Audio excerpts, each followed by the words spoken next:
In this video, I'm gonna rank the tier 5 creatures from Heroes of Might and Magic 2, starting with the Trolls. The unupgraded version has almost the same stats as an Ogre Lord, so that's kind of interesting, right? Same damage range, same defense, same speed, but slightly more attack and fewer hit points, but that makes sense because the ranged guys are a little bit less tough for sure. 8 shots as well, and the ability to regenerate, which means that the top unit from your stack, if it's damaged, at the start of the next turn, it will fully heal itself. It's almost as if it casts an automatic heal from a cure or something like that, you know? But that's kind of nice, but it becomes, I think, a little bit obsolete. This is super strong in the early game for sure, because you can just tank the damage, especially if you rush a guy and you attack him, attack his castle, then the ballistas and the turrets, they don't deal that much damage because the castle is not going to be too upgraded. So these guys might never die or something. They might never lose a stack just because of that. So, or lose the unit in the stack. So that's kind of nice, but afterwards, I don't know if that comes into play too much, that regeneration ability. It's interesting that in other games, like in Heroes 5, the Deep Hydras have a regeneration ability, but it also resurrects dead creatures. So that would have been super strong, but unfortunately it doesn't work that way. Anyway, the Troll is pretty good. And then the upgraded version has a better range. It's essentially like gaining 2 damage, essentially.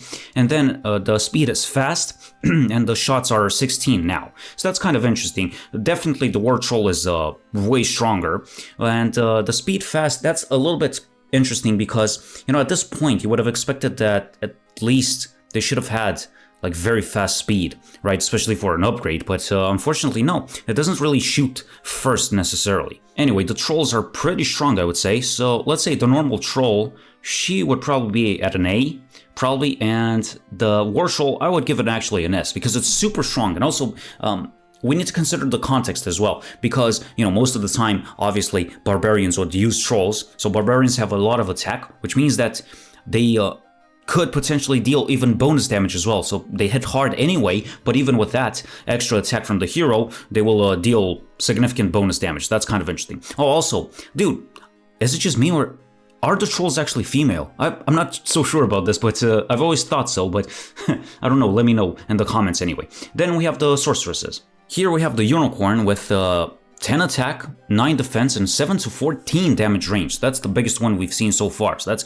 pretty good, I'd say. The attack is the same as a War Troll, and it has just more defense than the Troll. But 40 hit points, kind of bad, and speed fast only. But they have a 20% chance to blind an enemy creature, so that's always a good thing. You know, to cast a spell for free is super beneficial, and also blind is one of the best spells in the game as well, so that's quite good, I would say. And also a blinded creature from a Unicorn's ability, that blind lasts 3 turns, I'm pretty sure, so that's also something to consider.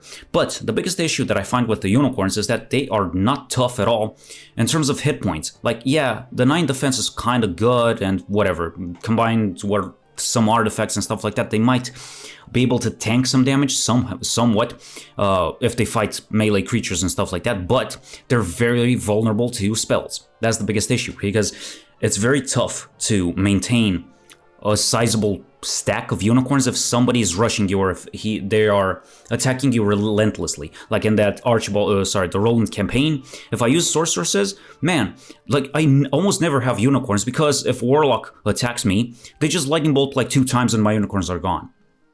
And that's not great. In other games, the unicorns have some sort of magic resistance as well, so that's kind of nice. And they also have more health, but, you know, the unicorn, you know, in theory, sounds kind of good, but because in practice they die so quickly to spells, I think they're not incredible. They occupy 2 hexes as well, so they're kind of vulnerable. They can be attacked by multiple guys at once. And also one thing to mention is that since they have such a broad range, obviously the Bless that the Sorceresses have anyway is pretty good. It ensures like 33% more damage than the expected values. That's kind of good. But I'd say overall, I don't like the Unicorn too much because I see it as kind of being squishy, especially for tier 5 creature. So I'd say probably just a B for them. I would take the normal Troll any day. Then we have the Knights, we have the cavalry and the champions as well. So the unupgraded version, 10 attack, 9 defense, so it's exactly the same as a unicorn, but the damage range is lower, 5 to 10 only. So that means this is on par with the minotaurs. So that's fine, but it's not really that much, I wouldn't say. Also, 30 hit points, that's really bad, but they're very fast, so at least they have that going for them, but they don't really have a special ability. Like, for example, in neither the champions. So, in other games, like in Heroes 3, for example, and onwards, the champions have a jousting bonus, which means that per hex traveled until they reach their target, they get bonus damage, like 3% per hex, which means that if this guy travels a ton to be able to attack somebody, that damage is going to be super strong, but yeah, super devastating. But then yeah, this is not the case here, unfortunately. And then the champion doesn't really get stat boosts except for just slightly higher hit points, but it's still, he only becomes as a tough, well, quote-unquote tough as the unicorn, so that's not good, but it's ultra fast. Now this is the main redeeming quality of the champion, because that ultra fast is super significant, because it means that it ensures the first cast almost guaranteed, unless you're fighting some other champions and they attacked you, or you're fighting phoenixes, something like that. The phoenix is the only other creature that has a natural ultra fast speed. So this is really important. However, in practice, again, we need to consider the context. Okay, you're a knight most of the time, right? You're using a champion. What exactly are you doing with that first cast exactly? Because most of the time the knights are not going to have like wisdom, and nobody's going to use a chain lightning. It's kind of difficult to pull off to be like a hybrid, a knight and a decent spellcaster, very difficult. So what are you going to do? Blind? Yeah, sure, perhaps. Or sometimes you might just haste the champion such that it will become, what is it, like blazing, something like that. So traveling 9 hexes or something, and he can attack anybody right from the get-go, and he blocks ranged guys from shooting, like the trolls or something like that, you know? So this could be devastating just because of that. Combine that with the defense of the knights, it could work relatively well, right? So the champion definitely is not useless, but it's a bit of a shame because that ultra fast could have been so much better for magic casters as well. But it's pretty good. Like, having initiative is super important here, but the stats pretty bad, unfortunately. So in general, I would say that the cavalry might be below the unicorn. It's so squishy, like 30 hit points is unacceptable at this level, and it's only very fast. Still pretty good, but not the same as ultra fast. Ultra fast must place it probably above the unicorn, but it's not. I mean, obviously this guy just kind of destroys the trolls based on the placement. Like, if you put the champions in the middle, I think they can reach almost everywhere, provided you haste as well. So it's kind of still dependent on RNG. You don't always have haste, so it kind of depends. But most of the time you have expert leadership as well, so you might get good morale as well. So he might just destroy ranged guys, but overall he's so weak that I don't see him as better than a B here. Even if in one-on-one he might do very well, I think in general he's not that crazy. I think, yeah, probably this makes sense, or yeah, maybe it's fine. Then we have the necromancers with the liches and power liches. So the unupgraded version, 7 attack, 12 defense, 8 to 10 damage range, 25 hit points. So a lightning bolt kills 1 guy per spell power used, very bad, and fast speed and 12 shots. However, the attack from the Lich affects all the adjacent hexes, so it's just a spread. It's like an AoE shot, stuff like that just explodes. That's very interesting. However, there's a major disadvantage to this because, well, most of the time, or I don't know about you, but I kind of skip the attack from the Lich if I can't have a valid target. Like, if, you know, my other creatures are adjacent to the enemies, I can't really use the Lich because I will affect my own guys. So that could be too devastating. Maybe I could compensate with an animate dead or something like that, but it's probably not a good idea sometimes. So this guy might just be useless in a few turns in normal battles. That's not good. But from a distance, and especially against the wandering camps on the adventure map, the Lich is super strong, right? Obviously, the damage range is even better than the War Trolls one. It has just one attack, one damage more, right? Guaranteed. But the stats are kind of weird. Like they have 7 attack and 12 defense. Like I would flip these ones, right? Maybe more attack and just less defense, because if a guy is attacking the Lich, that's already a pretty bad situation to be in, because then you can't shoot anymore, provided the guy is ranged. Melee. But if it's ranged, if some ranged guy attacks the Lich, I guess that's where the defense kind of comes into play. But I would switch these ones, flip them, right? Just favor more attack. Defense, I don't know about that. It seems kind of iffy to me, but I don't know. Anyway, the upgraded version, though, gets 1 more defense, which is whatever, more hit points, 35, so that's a little bit better, and they become very fast, and they have 24 shots. Now the thing is, 24 shots is super overkill, so I wouldn't say that's important. Like, how it never happened to me, really. Like 24 shots, that means that, okay, these guys don't even get morale, right? So it's 1 shot per turn, right? Which means that, in the best case scenario, you need 24 turns to be able to use all the shots from the Lich. And also, sometimes you skip turns because you can't shoot anybody. So how often is that going to come into play? Not often at all, right? Unless, but I don't think this is how it works. Unless that explosion consumes more shots, but I don't think so. And it can't. It can't possibly be that way. No, there's no way. So yeah, the Paralich is kind of a bit strange. And in Heroes 3, for example, the Liches, they still have that spread, right? But it doesn't affect the undead creatures, neither yours nor the enemies. So that's kind of way better, right? Here, well, it's problematic to use sometimes. But still, they're very strong, I would say. However, well, the lack of attack compared to the Trolls will mean that even if they have a bigger range of damage, they don't deal in practice as much absolute damage as the Trolls. So I would say maybe this guy could be even lower than the normal Troll. And the Paralich, maybe I wouldn't even give it an S, because I kind of skip turns with him. He's pretty strong, but skipping turns is pretty bad, I would say. So it's very RNG dependent, or depends on what you're fighting against. Like if you're fighting against the rudimentary AI from the original game, yeah, the AI might be just so stupid that he would cluster his guys, right? In order for you to land a perfect AoE shot from the Paralich, then it's pretty good. But if that doesn't happen, I don't know. Maybe high A is decent for the Paralich, but I wouldn't see it as higher than that. Okay, then we have the Warlock. Here we have the Hydra, and my ranking is probably going to be kind of debatable, but we'll see about that. Anyway, 8 attack, 9 defense. Not that great. Like, it's the Minotaur King's stats, but flipped. Okay, fine. 6 to 12 damage, that's kind of interesting. That's in between the Champion's range and the Unicorn's range. That's pretty good, right? 75 hit points, so this guy's tough, man. But it's very slow. The biggest issue with it. Also, it has an ability that it attacks all adjacent enemies. So that, if you could pull that off, but that's a big if, then it will be super insane. But, and also the side effect is that also there's no enemy retaliation. Even if you strike like one dude, he will never retaliate against you. So that's on par with the Sprite or the Vampire. That's kind of interesting. However, even though in theory it sounds good, it's very difficult to use, man. Like, obviously, in the best case scenario, you could have a teleport.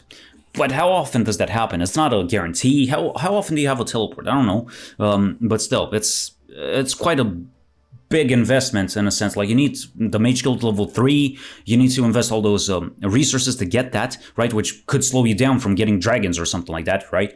Okay. And then you need to get lucky, because there are like 16 spells in the level 3 and you only get 2 in the Warlock Castle. So you need to get specifically teleport to be able to use the Hydras. I don't know, man. It's pretty difficult, but if you can use it, yeah, it's pretty fun. It's pretty cool. But what are the other solutions? What, a haste? A haste could only bring the speed towards average. That's better, but it's not that much. And also, yeah, here we go. The Hydra is a little bit weird from my point of view, because you would think that this type of creature would be best suited for protecting some ranged guys or somebody who stays in the back naturally. But who is that for the Warlock? What, the Centaur? No way. The Centaur is pretty weak, it's tier 1 only, and also it kind of becomes obsolete at some point, right? Okay, so, and also the other creatures are what? 3 flyers, the dragons, the griffins, and the gargoyles, they go in front, probably, and the Minotaur Kings are very fast and they go in front as well. So the Hydra's kind of left behind. So it's not really protecting anything. I could only see it as useful when it comes to, yeah, being a garrison creature, like the manual says. Like, yeah, you leave it behind, and most of the time it's useful because it has a lot of health, I would say.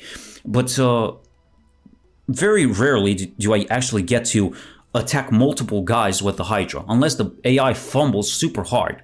But I don't know about that. I need to try that mod, the F Heroes 2 mod, because apparently the AI is smarter, but I guess we'll see. But in the original game, man, if I'm facing Hydras, it's not a big deal, right? Because they almost, I play around that, right? I never get close to them. It's just, or I blind, or even slow them. They become crawling or something like that. They move like 1 hex, or something like that. Paralyze could work, just shoot from a distance. I don't know, but I never had a problem with Hydras. And if I get them, it's very difficult to use them, really. If you like the Hydra, I have only one question for you. If you could build the Green Tower for green dragons without the requirement of building a swamp, wouldn't you just skip it most of the time? Because I would. I definitely would. Like, I never had this thought in my mind like, oh man, oh baby, I can finally get Hydras and now this is going to be a game changer. Nah, man, it's just a requirement. It's just a stepping stone towards the dragons. But the Hydra, I don't care about it. I don't see it. The only thing is, yeah, protecting your castle because you have a ton of health and maybe they just it takes some time for the enemy to destroy the Hydra. And in that time, I can just cast spells and destroy the enemy. Maybe. But other than that, nah, man, it's just kind of disappointing because they're very slow. If their speed would have been, let's say, average, okay, like natural speed average, then with the haste, pretty good, right? They become very fast. They would become very fast. They would be like a Minotaur King that attacks everybody and also has better damage range. That would be great, right? But very slow. What were they thinking? At least a slow or something like that could have been more viable, but nah. It's always a bad feeling to rely on a very situational spell like teleport or something like that, or haste, or even mass haste. But are you hasting your flyers just to get more initiative? I'm not sure. Here we go. I would say that the Hydra is kind of disappointing. It's obviously at this tier, every creature is pretty good, but something needs to be kind of low. So I would honestly say maybe the Hydra is a D. Sorry, but yeah, and maybe even bring this guy down just to make it more evenly spread, something like that. I think this kind of makes sense, but the Hydra is very difficult to use. I don't like it much. Right. Then we have the Wizards, finally. Here we have the Mages and Archmages. The unupgraded version has 11 attack, 7 defense, and 7 to 9 damage range already. So this is on par with the War Troll, specifically. And also has slightly more attack, more defense as well, 30 hit points.